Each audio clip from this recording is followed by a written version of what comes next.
Hello everyone, enjoy this relaxing moment with Hstorytales. Remember to hit the like button, subscribe and share your thoughts in comments while you watch. The sun rose majestically over the bustling city of Lagos, casting a golden glow over the streets teeming with life. Ekenne, a 32-year-old Igbo man, sat in his sleek office, scrolling through the photos from his wedding to Lola. His heart swelled with pride as he admired her elegance. Lola, his new wife, was everything he had ever dreamed of: intelligent, hardworking, and breathtakingly beautiful. Born and raised in Enugu, Ekenne had built a thriving logistics business from scratch. His ambition and charm earned him respect, but it was his ability to see beyond cultural boundaries that made him unique. Lola, a Yoruba banker he had met at a conference in Abuja, had swept him off his feet. Despite the differences in their tribes, they had connected on a deep level, sharing values of hard work, integrity, and love for family. Their wedding had been a grand affair, a fusion of Igbo and Yoruba traditions. Lola's family welcomed Ekenne with open arms, embracing him as their son. On the other hand, Mama Ekenne, a proud and conservative Igbo woman, had been less enthusiastic. "Young man," she had said sternly during a family meeting before the wedding, "you want to bring a Yoruba woman into this family? You think I don't know how their women behave? They are disrespectful and stubborn." "Mama, Lola is not like that," Ekenne had pleaded. "She is kind, respectful, and hardworking. Please give her a chance." Reluctantly, Mama Ekenne had agreed, but her sharp gaze during the wedding ceremonies hinted at her lingering reservations. A new chapter begins. A week after the wedding, Ekenne returned home from work to find his mother standing in the living room, surrounded by her luggage. "Mama, what's going on?" he asked, surprised. "My son," she said with a wide smile, "I've come to help you and your wife. Newlyweds need guidance, and who better than me to guide you?" Ekenne hesitated but didn't want to seem ungrateful. "All right, Mama, you're welcome. Let me help you take your bags to the guest room." Lola, ever the gracious host, welcomed her mother-in-law warmly. "Mom, you're welcome. Please feel at home. What would you like to eat?" For the first 3 weeks, Mama Ekenne was on her best behavior.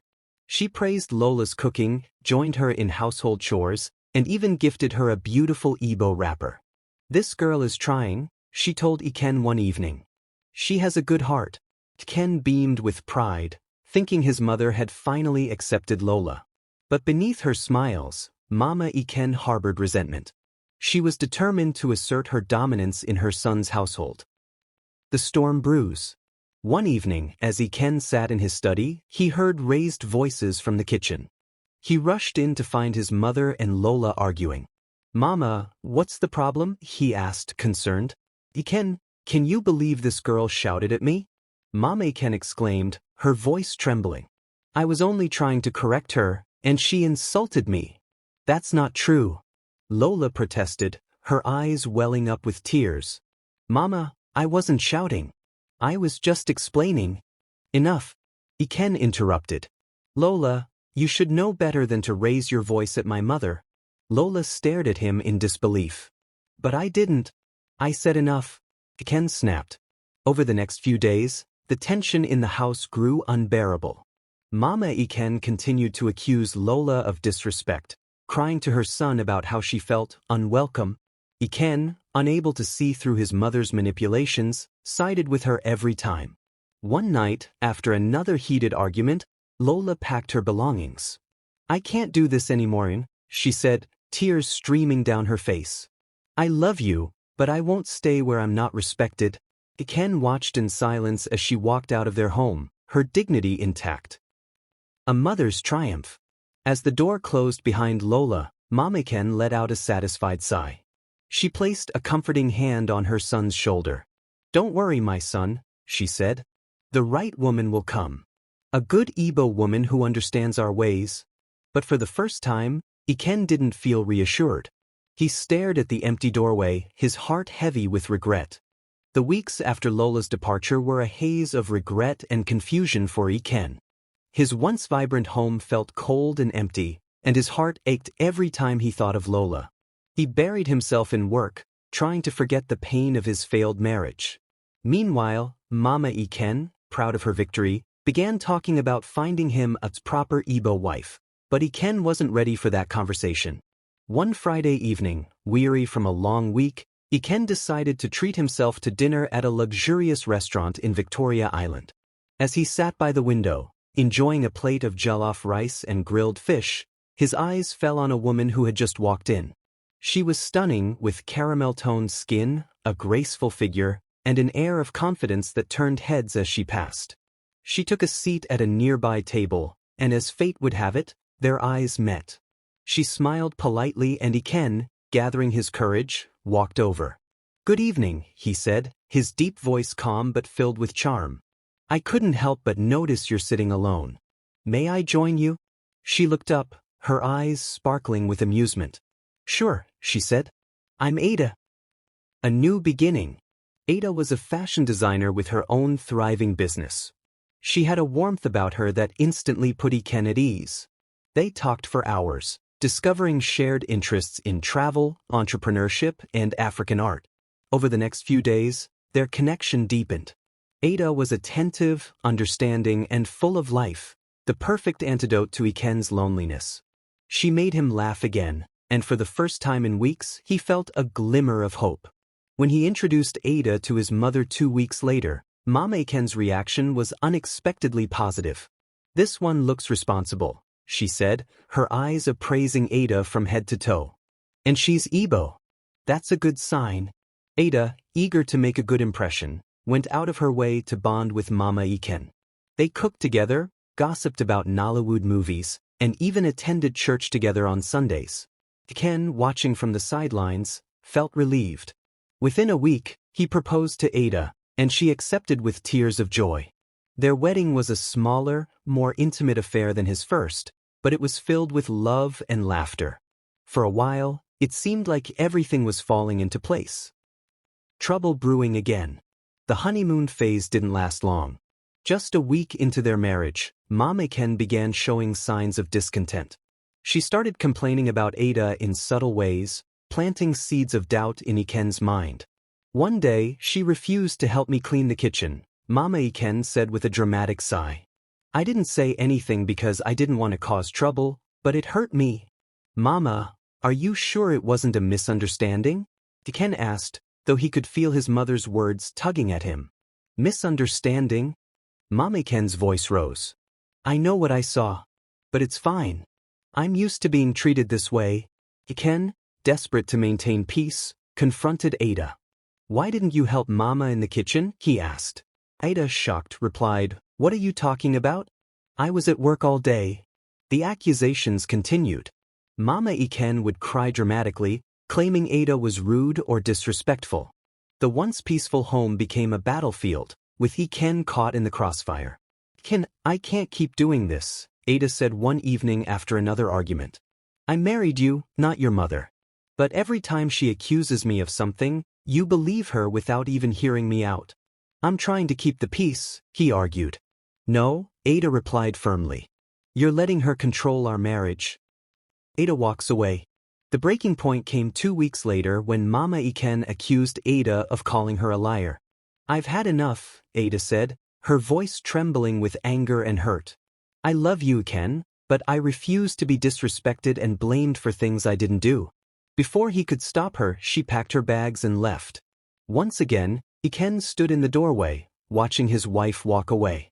And once again, Mama Ekenne stood victorious.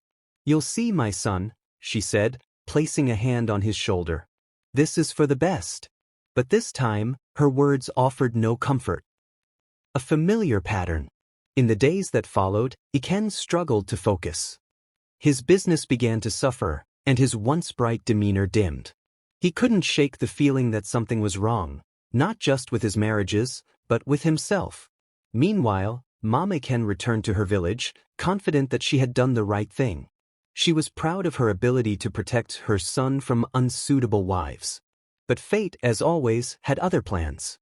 In her quiet village of Nsukka, Mama Ekenne was in high spirits. Her plans to ensure her son married a suitable woman had worked, twice. Yet she was unsatisfied. She was convinced that Ekenne still needed a wife who could embody all the traditional values she cherished. One morning, as she walked to the market to buy fresh vegetables, she ran into Amanda, an acquaintance she had not seen in years. "Amanda!" Mama Ekenne exclaimed, her face lighting up. "Auntie!" Amanda replied, bowing slightly in respect as was customary. They exchanged pleasantries, catching up on family, life, and work. Amanda, a young woman in her late 20s, was strikingly beautiful, with a sharp wit and a commanding presence. She was a trader in the market, known for her business acumen and ability to strike favorable deals. As they spoke, an idea began to form in Mama Ekenne's mind. Amanda seemed perfect for her son, a strong Igbo woman who understood traditional values.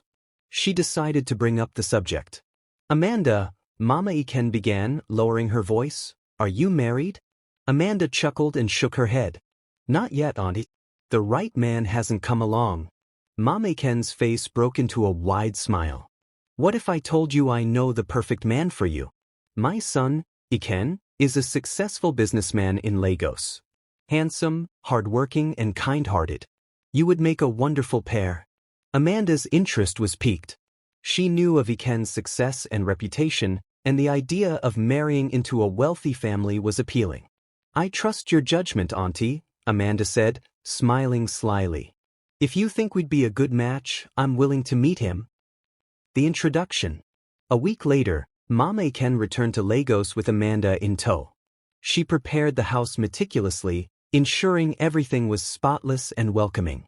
When Ekenne returned from work that evening, he was surprised to see his mother back so soon. "Mama, you didn't tell me you were coming," he said, embracing her. "I wanted it to be a surprise," she replied, beaming. "And I brought someone for you to meet." Amanda stepped forward, her smile warm and confident. "Good evening, Ann," she said softly. Ken's eyes widened. Amanda's beauty and charisma were undeniable. They exchanged polite greetings, and as the evening went on, they began to talk more. Amanda's intelligence and wit captivated him, and by the end of the night he found himself looking forward to seeing her again. Over the next few days, Ekenne and Amanda spent more time together, bonding over shared interests and dreams. Amanda was attentive and charming, and her confidence was a refreshing change for Ekenne. Mama Ekenne watched their blossoming relationship with satisfaction. "This is the one," she told herself. "Amanda will finally bring peace to this household." The engagement. 2 weeks later, Ekenne proposed to Amanda during a romantic dinner at a high-end restaurant. The moment was perfect, candles flickering, soft music playing in the background, and Amanda's face glowing with joy. She said yes, and they celebrated with laughter and champagne. Their wedding was a grand event, with guests from both families coming together to celebrate the union. Mama Ekenne basked in the glory of the day, proud that she had orchestrated the match. For the first week of marriage, everything seemed perfect. Amanda was attentive to Ekenne, and Mama Ekenne felt she had finally found a daughter-in-law who would meet her expectations. The honeymoon phase ends. But the cracks began to show soon enough. On a Monday morning, Mama Ekenne woke early, expecting Amanda to join her in preparing breakfast. To her surprise, Amanda remained in her room. When she went to check, she found Amanda lying on the bed, scrolling through her phone. "Amanda," she said, her voice strained, "aren't you going to help in the kitchen?" Amanda looked up briefly. I'm tired. I'll come down later." This pattern continued for days. Amanda showed little interest in household chores, leaving Mama Ekenne to handle everything. Initially, Mama Ekenne kept quiet, unwilling to disrupt the newfound peace in the house. But as the days turned into weeks, her frustration grew. She tried dropping hints, complaining about being overworked, but Amanda remained unfazed. "Mama, you don't have to stress yourself," Amanda said one day, smiling sweetly. "We can always hire a maid." "A maid?" Mama Ekenne repeated, her voice shaking. "In this house?" Amanda shrugged, returning to her phone. The confrontation. 2 weeks later, Mama Ekenne could no longer hold her tongue. She confronted Amanda in the living room. "Amanda, this is unacceptable. A wife should take care of her home, not sit around doing nothing." Amanda looked up, her expression calm but defiant. "Mama, With all due respect, I didn't marry Ekenne to become a housemaid. If you want something done, you can do it yourself. Mama Ekenne's jaw dropped. How dare you speak to me like that? Amanda stood, her voice rising. Mama, don't forget, this is karma.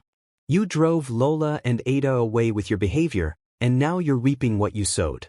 I came here knowing exactly who you are, and I'm here to teach you a lesson.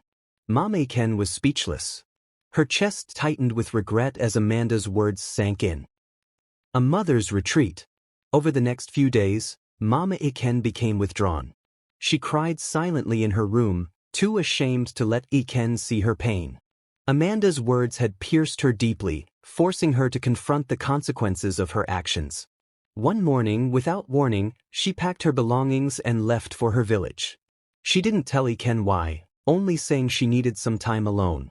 As the car drove away, she wiped tears from her eyes, vowing never to interfere in her son's marriage again. The day after Mama Ekenne left, the house felt different, quieter, yet tense. Amanda moved about with her usual confidence, unbothered by her mother-in-law's sudden departure. Ekenne, however, was perplexed. Mama just left without saying much, he said to Amanda over dinner. She loves this house. Why would she leave so abruptly? Amanda didn't look up from her plate. Maybe she needed space, she said nonchalantly. Ken frowned. I don't understand it. Did something happen between you two? Amanda paused, then met his gaze. Ken, I think it's time we talked about your mother. He sighed, leaning back in his chair. What about her? She's not the saint you think she is, Amanda began. Lola and Adaah didn't leave because they didn't love you. They left because your mother made their lives unbearable. And if you don't see it, then maybe you're part of the problem too. The bluntness of her words stung, but they forced Ekenne to reflect. The realization. That night, Ekenne lay awake, replaying Amanda's words in his mind. He thought about his previous marriages, how Lola had cried when she left, and how Adaah had begged him to see the truth. For the first time, he considered the possibility that his mother's actions might have contributed to the failures of his marriages. The next morning, Ekenne called his childhood friend Chijioke for advice. Chijioke had always been brutally honest, and Ekenne knew he wouldn't sugarcoat the truth. Chijioke, Ekenne said, after explaining everything, do you think I've been blind to what's been happening? Chijioke didn't hesitate. Blind? My brother, you've been blind, deaf, and mute. Everyone knows Mama has a controlling streak. Lola and Adaah tried to warn you, but you chose your mother's side every time. If Amanda is telling you the same thing, maybe you should start listening. The words hit Ekenne hard. He realized he had spent so much time trying to please his mother that he had failed to protect his wives. A visit to Nsukka. Determined to make amends, Ekenne decided to visit his mother in Nsukka. He arrived unannounced, finding her sitting on the veranda of their family home. She looked up, surprised, as he approached. My son, she said, standing to embrace him. What brings you here? Mama, we need to talk, he said, his tone serious. They sat in the living room, the air heavy with tension. Mama, Ekenne began, I've been thinking about everything that's happened in my marriages. I need to know, did you have anything to do with Lola and Adaah leaving? Mama Ekenne's face fell. She avoided his gaze, fidgeting with the hem of her wrapper. Why are you asking me this, my son? She said quietly. Because I need the truth, Mama, he replied firmly. I've lost 2 wives, and now Amanda is telling me things that are hard to ignore. Did you cause trouble for them? Tears welled up in her eyes as the weight of her guilt became unbearable. Yes, she admitted, her voice breaking. I did. I thought I was protecting you, my son. I thought they weren't good enough for you. Ken leaned back, his heart heavy with disappointment.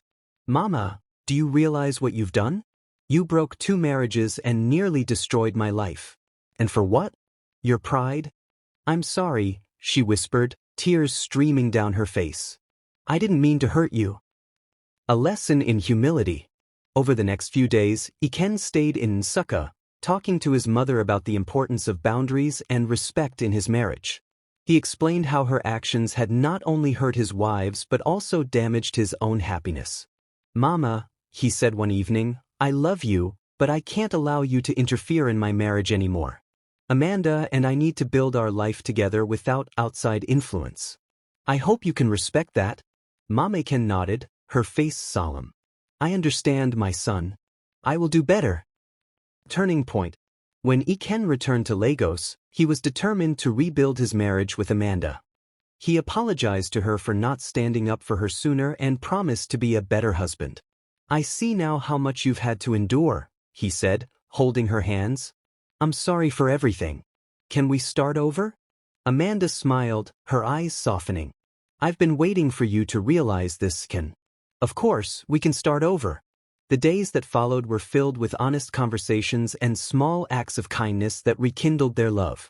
Ekenne made a conscious effort to put his wife first, while Amanda opened her heart to him in ways she hadn't before.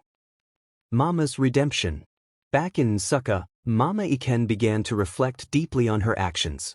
She sought guidance from her pastor and started working on her own personal growth.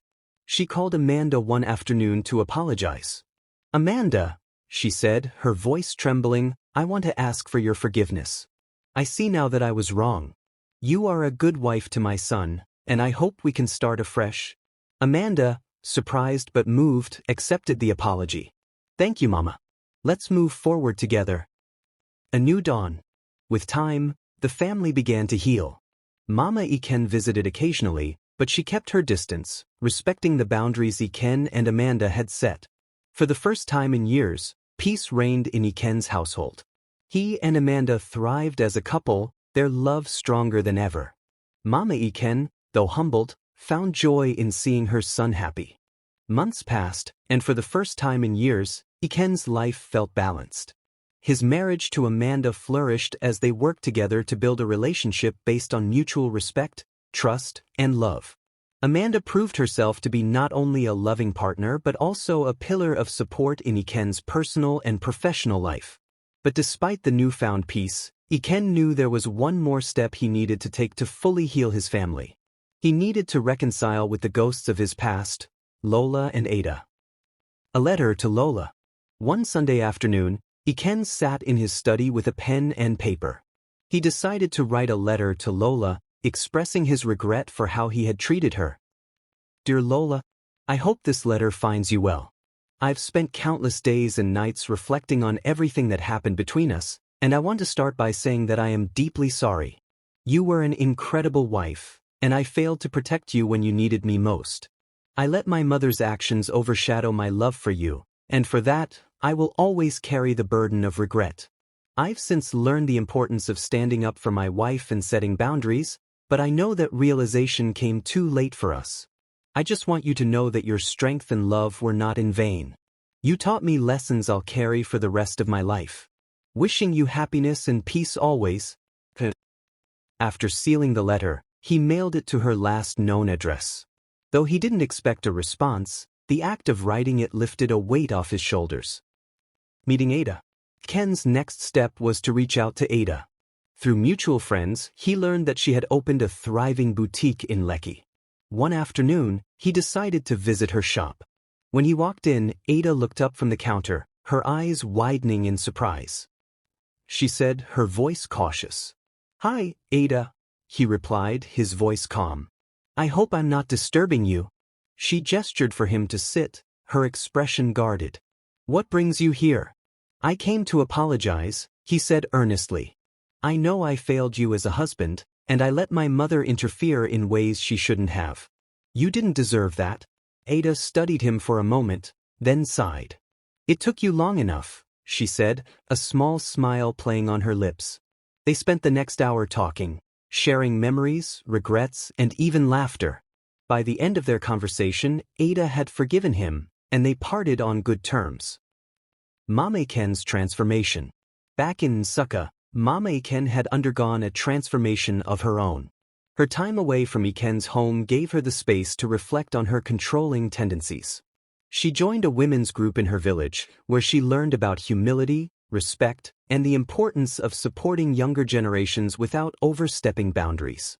One day, she called Amanda.